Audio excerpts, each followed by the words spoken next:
Noisy Pixel.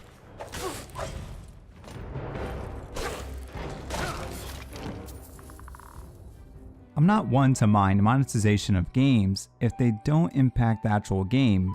There is a balance to be found while implementing monetization into games, and few get it right. Bethesda's newest mobile game, set in the Elder Scrolls universe, doesn't get it right at all. Not even close. I'm Brad Crespo, and this is Noisy Pixel's review of The Elder Scrolls Blades, written by Brock Jensen.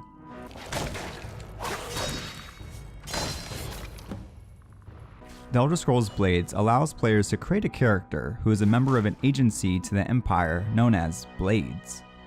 Following events, the group has been exiled and the player is forced to return home, only to find that evil things have destroyed it and left it in ruins.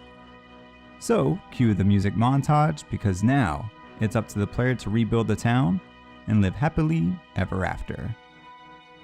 Sadly, that's as far as the story goes. But trust me when I say it's probably the least important thing in the game. While previous Elder Scrolls titles have had fairly intuitive combat and customization options, Elder Scrolls Blades limits what the player can do completely by implementing a boring and strange battle system that has the player hold the screen for a few seconds in order to attack. I'm not really sure who thought that would be a fun gameplay mechanic, but here we are.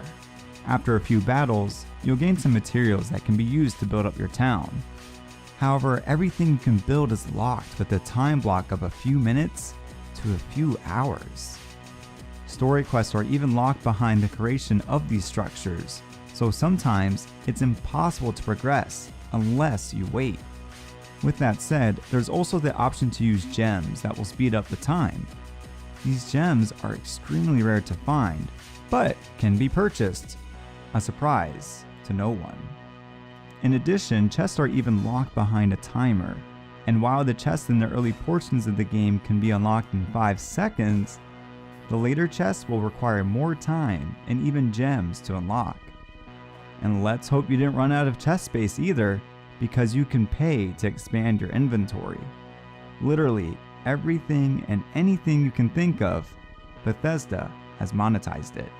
The one saving grace of the game is that it does look nice. While I am fine with the existence of microtransactions in games to an extent, the Elder Scrolls Blades clearly doesn't care about its fan base or its IP when they present a game this cash hungry.